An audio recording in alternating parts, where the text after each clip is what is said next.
Good morning, everyone, and welcome to Big News Wednesdays with me, John Irola, and Jayar Jackson. Jayar, present yourself. Hey, what's up? What's going on, guys? I have one very important big news announcement to start this particular Big News Wednesday. I have figured out my good friend, the wacky waving inflatable arm tube man. He is working in full capacity with me. We are ready for a good Wednesday. That last time was a bit of a fail. I just want to let you guys know everyone was worried about my man, Malcolm, right here. I guess I'll name him Malcolm. Good moves. Oh yeah, he's good. He's good to go. Yeah, I think we need a wacky inflatable flailing arm emoji. Actually, that's he's my mascot. Big bro. Inflatable Wednesdays. Anyway, you're ridiculous. Well, look, glad to have you. On the good news front, no.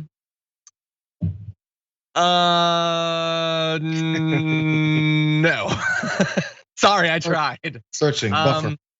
Yeah, no, here, I'll throw a bit of quick good news. So not only, a couple days ago, I gave you the update on the story of the guy who had brought his gun out at some teenage protesters, tried to say it was stand your ground, and then the judge apparently denied the stand your ground defense. That's good news.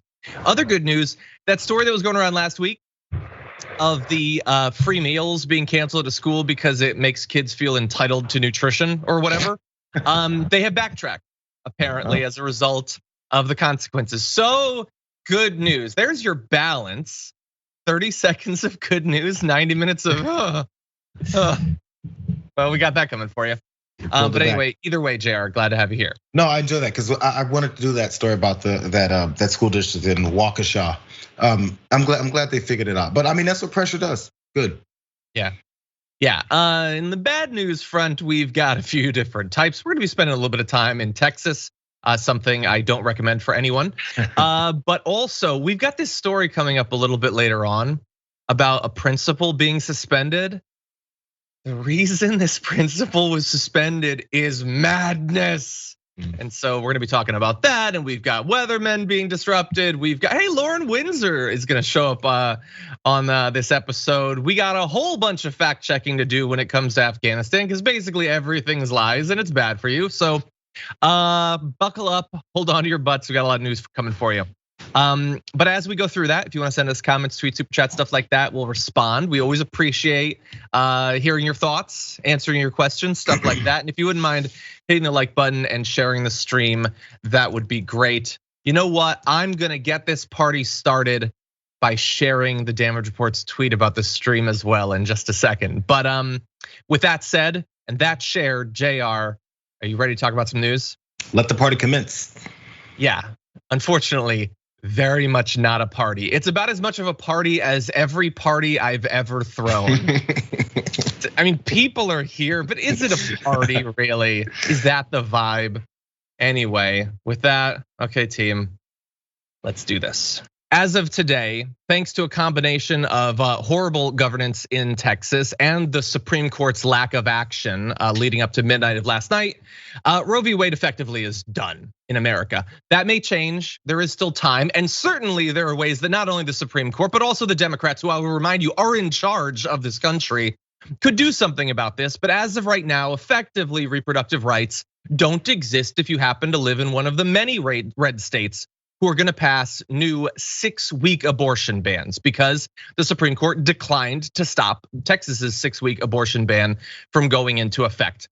6 weeks, I will just point out for those who don't already know this, is not enough time to know. Maybe you know that you're pregnant at that point, but many will not, let alone all of the resources required, particularly in states like Texas, where it was already incredibly difficult to exercise your reproductive rights. Reproductive rights, by the way, that many of the people watching this have had their entire lives from before they were born.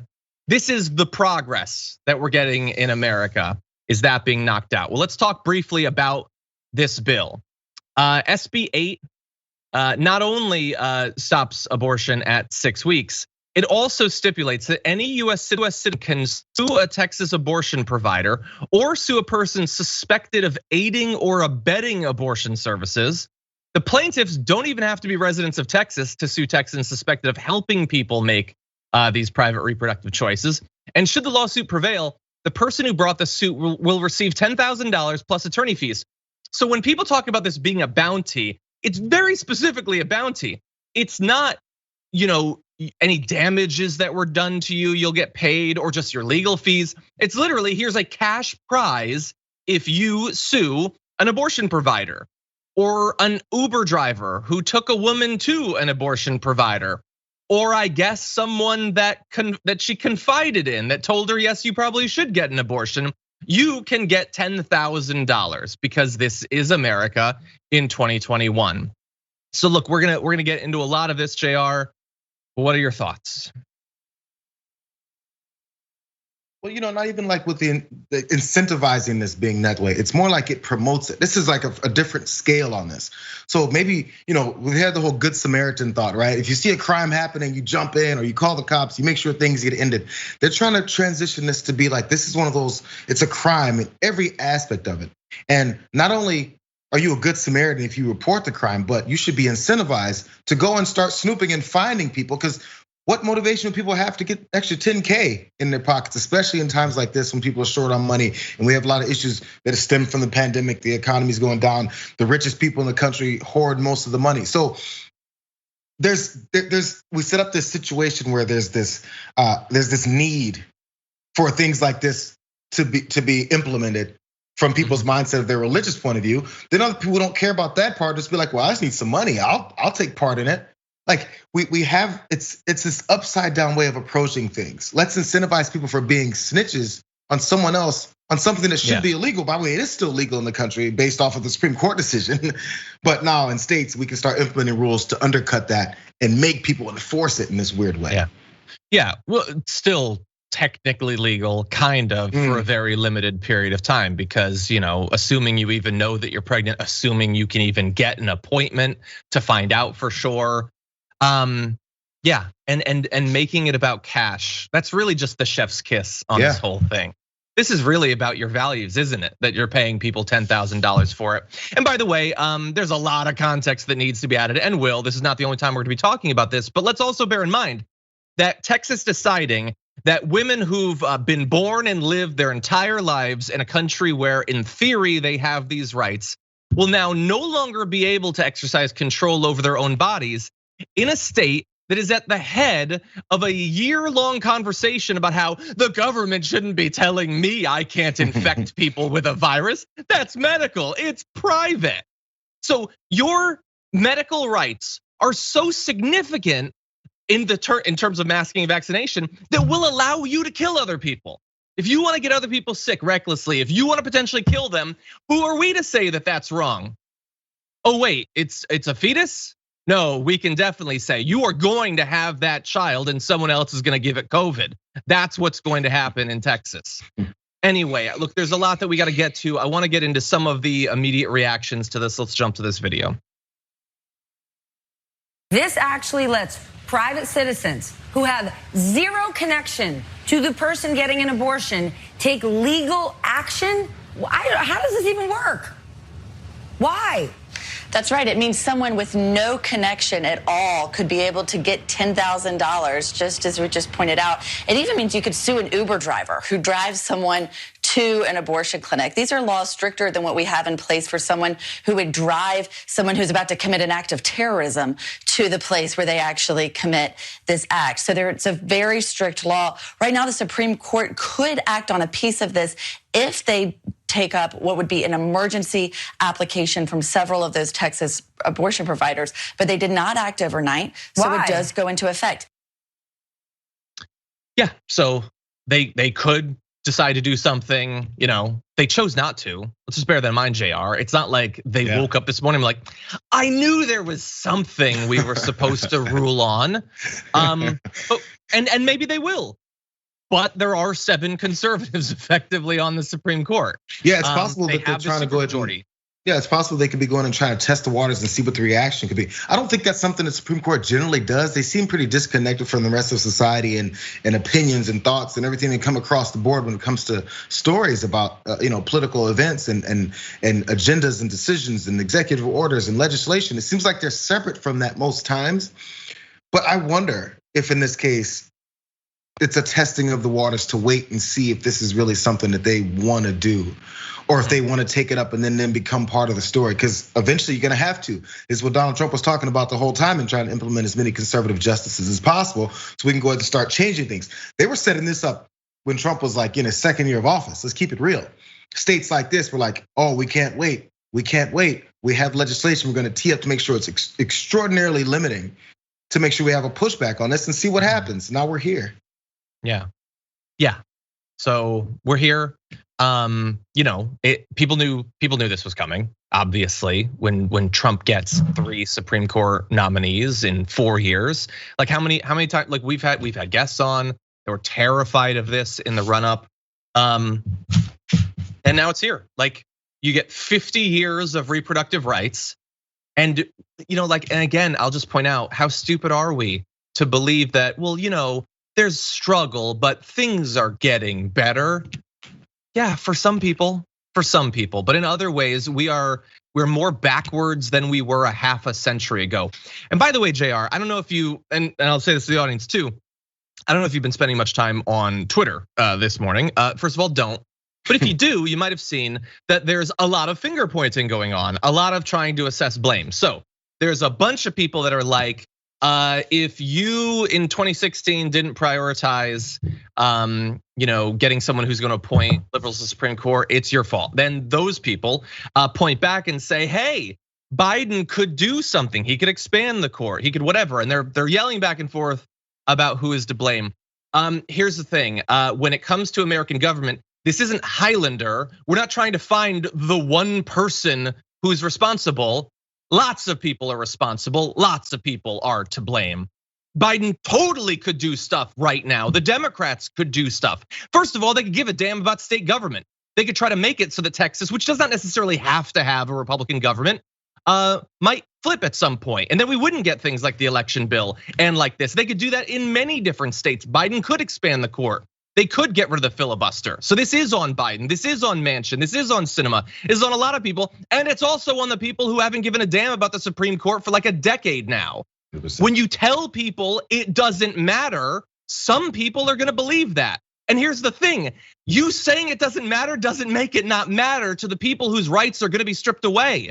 And so if you're mad, good, you should be mad, and you should probably be mad at a lot more people than you are right now, because you have been failed by so many people in politics, in punditry, in the media, all of them. You should be pissed off. I really hope that today people are.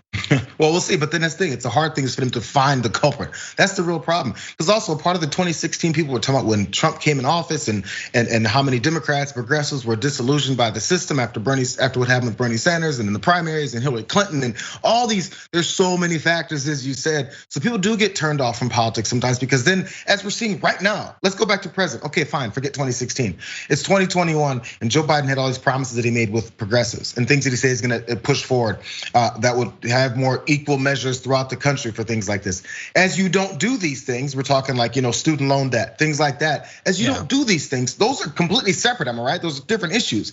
But it turns off people from even trusting or thinking you're ever gonna do anything for them, because you say it over and over and over again and do nothing, and then go whatever. I guess Kirsten Sinema and Joe Manchin are the leaders of the party now, and you let that be your face. People that are turned off by you and don't believe anything you're ever gonna say, and we get to these types of decisions.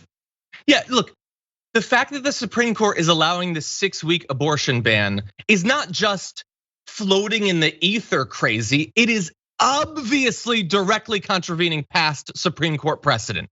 They have not allowed things less draconic than this to stand. But now, we got the conservatives, so screw it. We don't care what the Supreme Court has said before. We're gonna do whatever we want. They're gonna do whatever they want. They're gonna do it in the issues we're gonna talk about soon about voting. You think you can vote? We'll see. We'll see if you can vote. We're gonna do whatever we can do. That's what we're gonna do. And then what are the Democrats doing? He's got a study to look into if he can cancel a little bit of student loan debt. Manchin and Sinema are like, well, there's this tradition of the filibuster, and I really think that we should abide by the tradition. So and by the way, I get it. It's not that one side believes in power and the other doesn't. They're lying. Like they're not. It would be bad enough if they were being honest. It would be so pathetic if they were being honest. but they're not being honest. They're pathetic and liars at the same time. And so that's what we're caught between these people that will literally do, there's no limit to how crazy they are, how far they will go. And then the Democrats, that the best we get is this mealy mouth lies. And so, look, if you're in Texas, first of all, if you're commenting on this, please show empathy for the people who will actually be affected by this, who are the people of Texas, people who might be pregnant in Texas. And look, I joked about not going to Texas, but if your commentary is seriously leave Texas, move out, I want you to put yourself in the position of people who can't just up and move their entire lives, okay? These are difficult times. Most people don't have the money to just leave if they want to.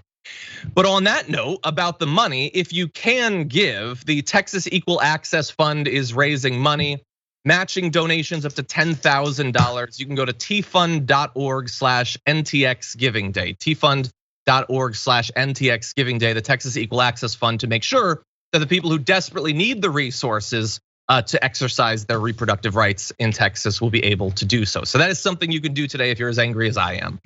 Any final thoughts on this before we move on, Jayar? I just want to whisper of a dream. Think about the extreme measures and things that Republicans do, specifically in this case, Abbott and the legislator there, for their constituents that come up with whatever it is they want to believe. This minority of people, by the way, that want abortion to be completely outlawed in the country. Imagine some of the things that people on the other side of the aisle may want their politicians to do, as I mentioned before, from healthcare to student loan debt, to climate change. Any of these things that people actually want, if these things actually happened at the pace and definitive nature that a lot of Republicans serve their minority of crazy voters, imagine how much support you'd have. But it's too bold, it's too radical. Is this too bold? Is this too radical? Because it's happening. Yeah, it's happening. And look, it strikes me that I don't know if we've explicitly said this. I imagine everyone watching this understands the implications here of not just Texas passing the bill, but the Supreme Court allowing it to stand. It's so we're focusing on Texas because Texas just did it. I focus on it in part because I lived there for more than 5 years. How many Republican state legislatures are furiously typing out their 6-week abortion bans and their bounty system right now? 100%. So how many states are gonna have this in 1 week? How many states are gonna have this in a month? How many millions of people right now live in states where they might technically have reproductive rights, although there's many states where you effectively don't. If you live in Louisiana, good luck exercising your rights there right now, let alone after this. And so soon they will wake up in a state where their rights are a thing that maybe you'll learn about in an outdated textbook or something like that. And by the way, don't get it twisted, anyone. The politicians that were part of this, when their mistresses have an issue or they need to have a procedure done, they will not be getting reported for $10,000 a pop. They will be getting their procedures done. Trust. Exactly. It's always been that way. Yeah, and as many people rightly say, abortion bans do not ban abortion. They ban safe abortions. That's what they ban. They certainly don't ban rich abortion, and the abortions will still happen. They just won't be safe. And more loss of life might happen. I want to also briefly let you know about the fact that, look, obviously we're focusing on this particular bill for a very good reason, but a lot of bills are going into effect right now. And so let's cover a bit of that right now. Let's see, we've got legislation forbidding balloting methods that the county introduced last year to make voting easier during the pandemic, including drive-through polling places and 24-hour voting, as well as temporary voting locations. The Republicans looked into it, and it turned out that all of those had the horrible side effect of allowing people to vote. So that's gone. Bars election officials from sending voters unsolicited absentee ballot applications and from promoting the use of vote by mail. They literally can't encourage people to vote by mail now. Poll watchers are empowered, so get ready for more Proud Boys berating you as you try to vote in Houston. New criminal and civil penalties for poll workers, new barriers for those who need assistance to vote, such as with translations. That's not a racist thing though at all. Yeah, large Texas counties, just the large ones, have to provide live streaming video at ballot counting locations. Why? I mean, nothing was found to have been done. Like a year spent now trying to show that something untoward was done in these places has come up with nothing. But we should also make them pay the money to do the live streaming too. Let's see, they've banned critical race theory, which nobody was learning about in Texas anyway. Let's see, felonies for protesters blocking roads. So yeah, if reproductive rights are not the only rights that are being infringed on here, the First Amendment, that was fun. If the First Amendment was so important, they would have put it first, okay? We're all about the Second Amendment in Texas. A ban on homeless encampments. Hey, they expanded medical cannabis access. So more call for it this week. Anyway. By the way, final thoughts. Again, this is making illegal promotion of voting in America. Just think about it. It's making it nearly illegal to promote voting in America. Remember those voting campaigns in the 90s? Rock the vote. Bring out all the celebrities. Rock the, let's have a concert. Rock the vote, right? Yep. No, not anymore. We don't want people to vote. Don't vote. And I'm sorry. We don't want people in large cities and states to vote because we know who lives there. And also translation services. So you can't know what's on a ballot because that's American-like. We're this melting pot. We're the shining example on a hill. Bring me all of your best people from other countries, and we're gonna build this country that's made up of so many other types of people and cultures, which makes us great. Yeah. Unless you wanna vote. Now, Jayar, you are pointing out hypocrisy, and I gotta do a fact check for you. They never believed that. So some did, but yeah. Anyway, look, we have a lot of other things to talk about. I'm gonna keep it real right now. I feel like don't so much care about anything else that's going on right now, but there's a lot of other stuff going on. So I'm gonna keep it real with you. Like, we saw this coming, and this is not the culmination. It's gonna get worse. The Supreme Court is showing you who they are. But I'm glad that Breyer's thinking about maybe I'll retire. Maybe I'll wait for Tucker Carlson and Ron DeSantis to be president. We'll be back after this.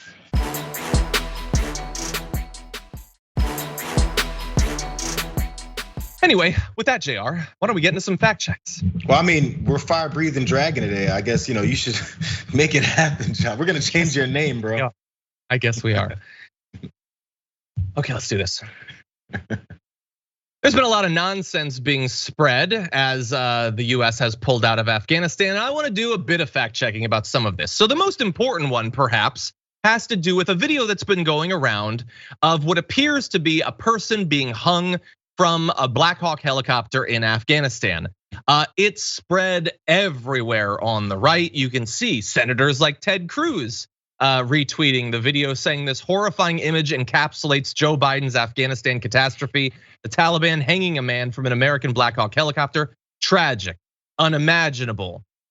Dan Crenshaw says, in what effing world was it a good idea to just hand over a country to these people? Just bear in mind, he wants us to still be in there, so just bear that in mind. So here's the thing. Ted Cruz says it's unimaginable. And yeah, it kind of is, because that's not what the video actually shows. Bilal Sawari, who's an independent journalist in the region, says an Afghan pilot flying that helicopter is someone who I've known over the years. He was trained in the US and UAE. He confirmed to me that he flew the helicopter. Taliban fighter seen here was trying to install a Taliban flag from the air, but it didn't work in the end. And we're glad that there was that confirmation of it. You could have also watched the other videos that were flowing around, which show the man who's hanging from his waist, waving at some point. But that's not fun. No, this has to encapsulate something. And so it might not encapsulate, as Ted Cruz said, the entire Joe Biden Afghanistan catastrophe. It does encapsulate the right's attachment to fact. It's loose. It's pretty loose. This is it's a perfect storm for folks like this. Like, it's even better that it's not real, because then they can continue to fool people that it is real, and then we actually have a man hanging from a helicopter that was an interpreter for, because that'd be a disaster for that man, right? And so we get to have a nice clean BS lie here to tell people, oh yeah, there was a guy hanging from the helicopter. And after we found out that it wasn't the case, let's keep pushing that, because who cares? Nothing we say is real anyway. They've lost the level of consciousness decades ago. There's no way they're coming back from this now. You think you're gonna come back and say, oh, we've updated our information, or we've been updated on our information, our lies, and we've discovered that we were wrong. Sorry. Well, I mean, nobody does that. But we're gonna have, so that what you just laid out, Jayar, is what a serious person, a mature person would do. So we have less than that. But here is Ted Cruz, who eventually had to respond to the fact that he had spread this video. He tweeted, it turns out the post I shared with a video of Taliban hanging a man from a helicopter may be inaccurate. So I deleted the tweet. No, not may. It's not true. That already sucks. Then he says, what remains accurate is the Taliban are brutal terrorists. We left them millions in US military equipment, including Black Hawk helicopters. So it may be inaccurate, but I was still basically right. And so my follow-up question, Ted Cruz, were you pressuring the administration over the past 6 months to make sure that we get all that equipment out? Was this a thing that you thought about for literally 10 seconds this year? Not just conveniently after the fact you're thinking about it? But Jayar, that Ted Cruz non-apology is not the worst thing you could do. How about this? You can share that video after all the fact checks, which is what Sean Hannity did on his program, which is watched by hundreds of thousands of people. He just went with it anyway. I guess he woke up yesterday wanting to cover it. Turned out it wasn't true, and he's not gonna let that stop him. By the way, Dan Crenshaw might have taken down the tweet. As of this morning, he had not. Also, Don Jr., his header image is still an image of the helicopter as of right now. Still, it's been fact checked. And the thing is, how many of the elderly people who watch Fox News are ever gonna hear the fact check, JR? Never. They're gonna think that was true for the rest of their lives. For the next 6 months, they're gonna think it's true. Yeah, and then the narrative, at least in their circles, will be, hey, did you hear about how they lied and said that wasn't really an interpreter hanging from the helicopter? Because that's not true. Everyone I've talked to said that it is true. That's why Sean Hannity continued to push it. Yeah, okay, so that was nonsense, but that was hardly the only Afghanistan-related nonsense that Fox was spreading. Bearing in mind, of course, that Fox technically says they approve of the withdrawal, but they still have to get something out of it. So, for instance, when Biden was meeting with the families of some of the soldiers who died, the service members who died in Afghanistan, it was spread that he looked at his watch. So, within about 15 minutes of the actual ceremony, the host on Newsmax, Benny Johnson, who's total garbage, tweeted the clip out and said it appears that Biden is checking his watch. It instantly spread to the Boston Herald, the Daily Wire, the Daily Mail, the New York Post. Do you wanna know how damning the actual video is of him checking his watch? Well, it's so damning that when Fox News played it, they had to make it look bad by slowing it down. They put his motion in slow motion at roughly half the speed to double the time that he apparently was looking at his watch. If it was bad, they would have just used it. It wasn't bad enough, but they still used it. What does that mean? What does it mean? He checked his watch. Now say the next sentence. Not you, but what's the next thought? Which means, so that says he's, just say it. Instead, they like to leave it hanging so the people who are already upset can then go, he doesn't care. Oh my God, he's trying to get out of there. Do you know what else he was doing? Do you know what he was looking for on his watch? I have a watch. I have an Android watch. You know what it tells me? It tells me sometimes to get up and walk. Sometimes it tells me that my battery's low. Sometimes it tells me there's an alarm. Sometimes there's another alarm that says, hey, you might want to take your medicine. All that stuff happens on a watch. I don't care why he was looking at his watch. What was he saying? What was he doing? What has he done since? We find ourselves, and they know, not we find ourselves here. They purposely look to splinter off of very tangential nonsense things. Yes, you know what happened? People were mad when President Trump was in a meeting and he was looking at his phone. You know why? Because they correlated that with him tweeting nonsense about something completely unrelated while he's in a meeting about something that's important. That's why it mattered there. There was a specific thing that happened that showed he was completely disconnected from the meeting he was in. As he says, he worked so hard and he's doing everything to change the country. It showed that he's disconnected and doesn't know what's happening. If you show me that Joe Biden is disconnected and doesn't know what's happening with something, fine, I'll accept that. Joe Biden is not my uncle. I don't care. But just say he looks at his watch as a thing. What's next? Why do we care? Somebody in the chat is saying that his son's bracelet is kept on that wrist. I don't know that for sure. You can't tell from the video, but I also know that they don't care. We could look. I don't love Joe Biden. Many people in the audience don't love Joe Biden. If we wanted to list 100 faults of his, we could. But lack of empathy for people who've lost their kids isn't one of them. It's just nonsense. So they have to attack him on that. What Trump was always good at was comforting people who lost people under his rule. Anyway, let's see, how nonsensical can the nonsense get? Well, they spread the idea that we'd left a ton of military service dogs behind. It's not true. The Department of Defense says they weren't left behind. That's not what the photos showed, but they're still running with that. By the way, Don Jr.'s pinned tweet when we went live was about the service dogs. So on the front of his Twitter was 2 lies that had already been disproved. But yeah, he really cares about what's going on in Afghanistan.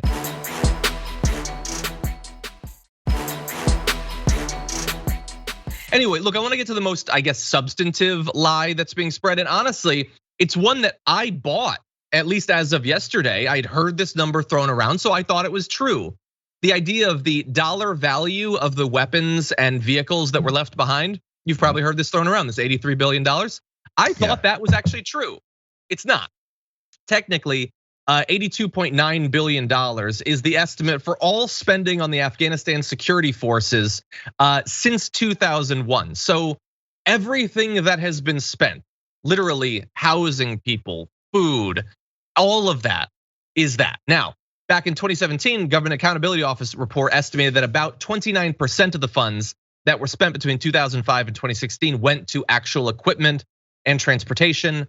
So assuming that that is true across the entire 20 years, that would be about $24 billion.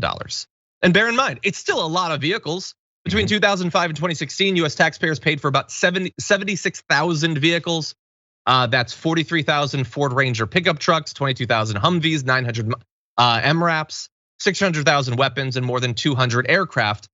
But let's also bear in mind that there's 2 issues with that. So one, you might say, okay, so it's 24 billion rather than 83. Well, first of all, I think that actually knowing what you're talking about matters. That's why I'm correcting myself.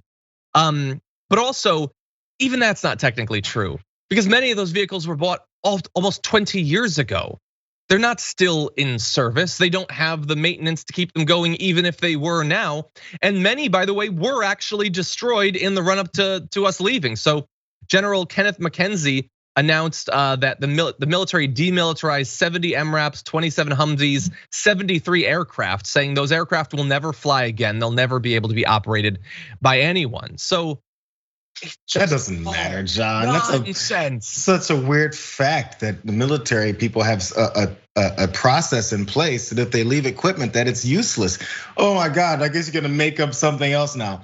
Now, instead of listening to people who maybe do this, because I didn't know that. I didn't know that they decommission or just break down things and make sure that they're unusable. If they leave them, fine.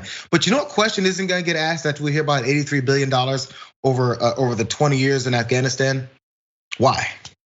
That's the only question that doesn't get asked. You will throw that number around and talk about how much we left there and abandoned there, but you won't then go, so why are we prepared to approve yet another military bill that will provide trillions of dollars more for the next several wars?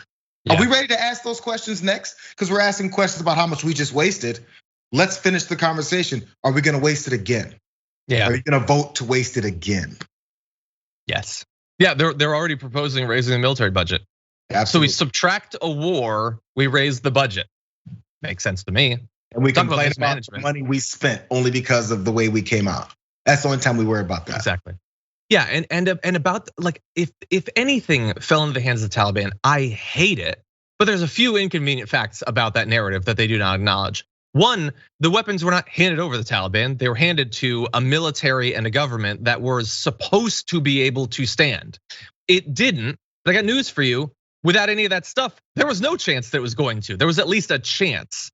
Yeah, second of all, they did do some, Trump keeps saying he wants them to have bombed all the bases or whatever, which by the way, we're occupied by that military. So they did decommission a bunch of the stuff. Is he giving credit to them? No. And third of all, so what exactly happened? Trump started the withdrawal. He released all those Taliban fighters and everything. He set an earlier timeline. He wanted us to be out by spring rather than fall. So did he have a detailed plan to take back all of this equipment and destroy what we can't? Was that plan not followed by Joe Biden? Or is this something that he never even thought about and is just now saying it conveniently so that he can criticize a thing that technically he supports? Which do you think it is if you're watching this video right now? Anyway, we're gonna take our second break, Jayar. When we come back, we're gonna be mixing things up, talking about January 6th. We're gonna get things together. Join us after this. No, we won't.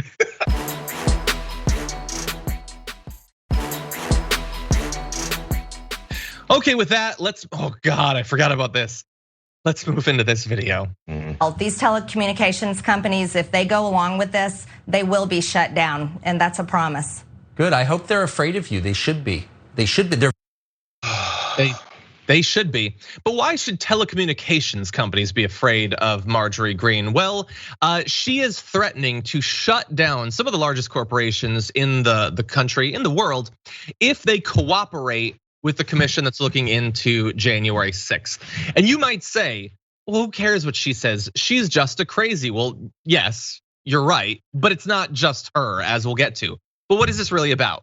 The select committee this week sent letters to 35 companies asking them to preserve a number of records, including communications giants such as Google and Microsoft and all major cell phone carriers. These are the companies she's talking about shutting down.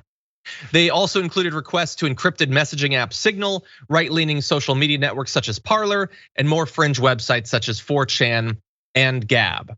So if they comply with this commission, she is saying the Republicans will shut them down. Let's give a little bit more of her threat in this video. And these cell phone companies, these telecommunications companies, they better not play with these Democrats, because Republicans are coming back into the majority in 2022, and we will take this very serious. So Jayar, if they comply, and if it's against the law, if they're being asked to do something illegal, then obviously they don't need to comply, nor will they. But assuming that what they're being asked to do is within the law, she is saying, and we'll get to others, saying if they comply with legal requests for oversight into criminal behavior, we will shut them down once we take power again. What do you think about that? It's weird. It's this preemptive warnings against companies about what they can and can't do based off requests from members of Congress that are conducting an investigation. So previous to them doing anything, there's threats being tossed out there about their livelihood, their existence, based off of what, I don't know. And also, how are you gonna shut them down? What is you gonna do? Where are they gonna go? What about all the users that haven't had their user information been requested? What happens to them? None of these things have been thought out. And the reason that none of these things have been thought out is because these are empty threats. These are threats looking to rile up supporters. You notice at the end of that whole little clip, she talks about how we're gonna win in 22, and then we're really gonna do something. It all comes back to that. It's a 2022 campaign promise. It's a 2022 push and agenda, and something that they wish they can get their people riled up to vote for, based off of now something else that has nothing to do with them helping their citizens, nothing to do with helping their constituents. It's all it is just, hey, let's rile them up one more time and say that we're gonna get rid of those telecommunication companies, and then the knee-jerk reactions will then go, yeah, vote for her because she's gonna get rid of those telecommunication companies like T-Mobile in my phone right now. That's your phone, bro. That's yours. Yeah. But they know that the thought process doesn't go beyond the first sentence, so they can just push this. Now, if there was something illegal, as you said about these requests, which when I first read it, I was like, man, this is gonna provide for a very easy slippery slope argument from the opposition to this. Be like, they're gonna take everyone's information. Information is gonna be swirling around free anytime a politician wants it. They can have that argument, and you can also sue. You can also try and interrupt this process and keep them from doing it. That's what you would do as a politician, going the legal route. Instead, you're gonna go on TV and you're gonna write statements to point out how much you're gonna end them. No, that's a promotional thing right there. That's a flyer. That's not any kind of way of a politician working. Well, I agree with you. She certainly hasn't thought this out. And look, as is being pointed out in the chat, like threatening to cancel all of these companies for complying with the thing seems like a weird thing for the right to do. All of a sudden they're against surveillance. Well, that's good. I hope that you maintain that position going forward. Again, this is about particular individuals who might have coordinated with those who committed these acts. The only fact check I'll do on you is you said that she's not serving her constituents. I have a feeling she had at least a few that probably attacked the Capitol on the 6th. But let's also point out, by the way, that Greene, who's being interviewed by a major host, is saying they shouldn't comply, they shouldn't give the records. She is potentially implicated in this criminal behavior. Were there any questions about that from Tucker Carlson about who she was communicating with? Of course not, of course not. But anyway, as I alluded to, this is not just Marjorie Greene who is doing this.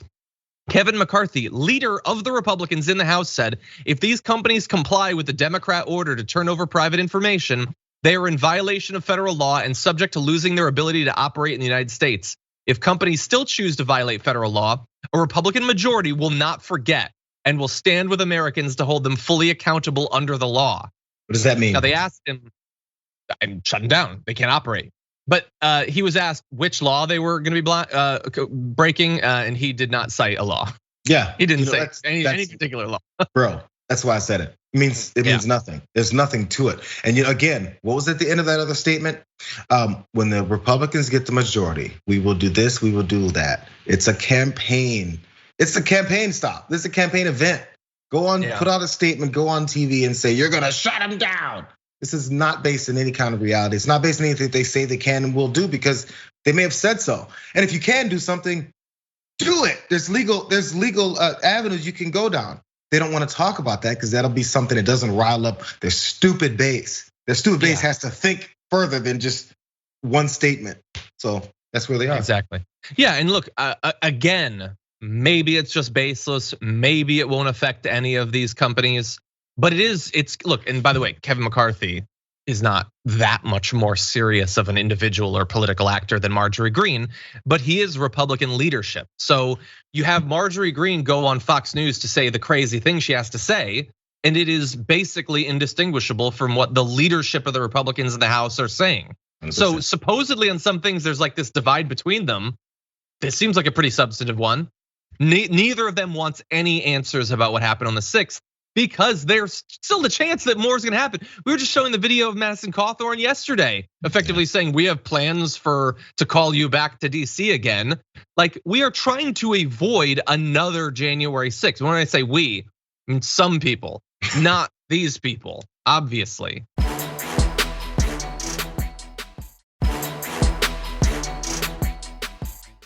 Okay. Move on to one more topic. Man, this hour is passing by fast. Jeez. Okay, we're gonna do one more topic. What does Ron Johnson really think happened in the November election last year? Well, we have a bit of undercover video being provided by progressive journalist Lauren Windsor, who, by the way, doesn't get enough credit for the amazing work that she so constantly does. Very often I find stories and don't even realize, oh wait, that was Lauren Windsor that just did that. Well, she got this video. So here is a bit of her speaking with the senator. You know that Joe Biden didn't win this election. I mean, in my heart of hearts, I just. He didn't win. Do you know that? Do you think that Joe Biden won this election? Do you know in Wisconsin? Do you know the vote totals? I don't know. So without knowing the vote totals, you can't even state that opinion. I just really need all the small chatter. No. So let me give you the vote totals. I know that there was a late night dump in Milwaukee, a vote dump. I don't remember exactly what the numbers were. We've done a recount in Milwaukee. Prior to this election, I was the #1 vote getter statewide, just under 1.5 million votes. Okay. This election, Trump got 1,610,000. No Republican had ever cracked 1.5 million. Numerous Democrats have gone over 1.6 and 1.5. So now, for the first time in history, we have a president's candidate beating my vote total by 130,000 votes. Collectively, the state assembly candidates and just Republican state assembly candidates got 1,661,000. The 8 congressional candidates also got 1,661,000. So we obviously counted enough Republican votes. The only reason Trump lost Wisconsin is 51,000 Republican voters didn't vote for him. They voted for other Republican candidates. So you're telling me that Joe Biden won this state fair and square? Because I don't see it. I don't believe it. Well, look at the totals. It's certainly plausible. There's nothing obviously skewed about the results. There isn't. There's nothing skewed about the results. About the results in Wisconsin. Now, I'm not saying what's happening in Maricopa County. I don't know the same. Look at the number again. Collectively. Come on, Wisconsin and Georgia and Arizona. Listen. You're not listening. I am listening. So listen. Collectively, Republicans got 1.661 million votes. 51,000 more votes than Trump got. Trump lost by 20,000. If Trump got all the Republicans voted for Trump the way they voted for the assembly candidates, he would have won. He didn't get 51,000 votes that other Republicans got. That's why he lost. Okay. So look, there obviously Lauren Windsor is sort of posing as a MAGA person with the red hat, and I just don't see it. I don't all those states. Anyway, no, she by the way, so she's the host of the Undercurrent. You can go to undercurrent.tv. Her social media, she's gonna have more commentary about this and everything. She does great work. So there, she gets him to defend with actual numbers the fact that they did not undercount Donald Trump. It was consistent not only with other Republican candidates, but it was higher than the vote totals in past elections. The thing is, just say this publicly. He was reached for comment by the Milwaukee Journal-Sentinel, and he said it is consistent with what I've been saying publicly on the 2020 election. No need for hidden cameras. But the thing is, he's previously said in Wisconsin there were many election procedures that did not conform with state election law and a number of issues: balloting in the park, Mark Zuckerberg's donations affecting local control of vote counting, late central ballot counting on absentee ballots that should be addressed. Okay, but then in public you're still trying to make people suspicious. You're pointing out all of these things that at the end of the day you admit didn't change the result, didn't result in an undercount. Well, then why are you trying to make people think that we desperately need some sort of change to election law in your state? He held that hearing that was talking about the Homeland Security and the government affairs and just bringing up Trump's election lies and all that stuff. He's promoted this lie over and over and over again and trying to work his way to do this. Now, the specifics that he laid down, exhaustively to Lauren as she was playing that role, shows how well he knows the opposite reality. It shows just how detailed he knows what happened and how it happened because he looked into it and he knows, but what he won't say is this out loud. Why? Why won't he say it out loud? Because that's not politically expedient. They care about their politics more than the reality of the country. This gets proven over and over and over again.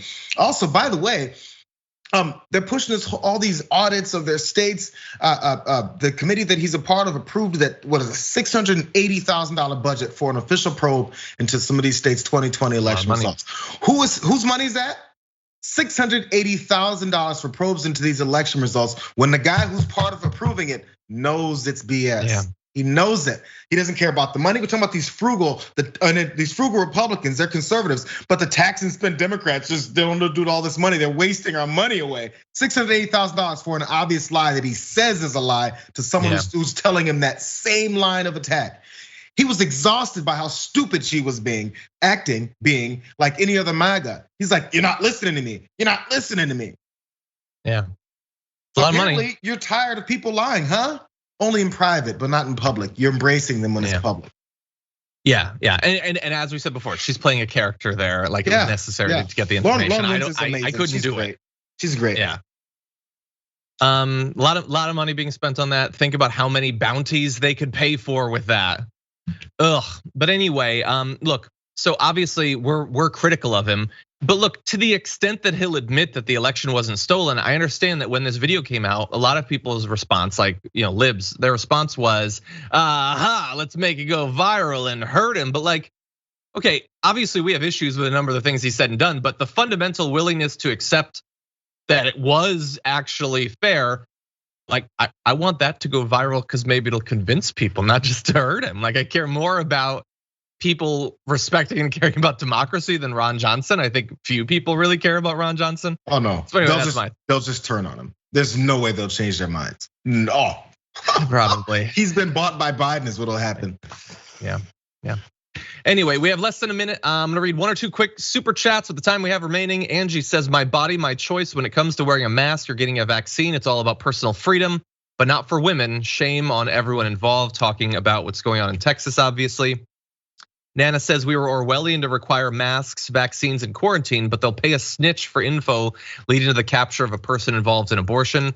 Exactly. And think about how many false accusations, how many baseless accusations are gonna drag people into court for absolute nonsense. And that is by design again. Anyway, we'll read more in a bit. That's all the time we have for our first hour. So for our linear audience, thank you so much for watching. If you're watching on YouTube or on Twitch, we do have a lot more news coming, including an even darker turn to the weatherman being accosted while covering a hurricane. We got that and more after this.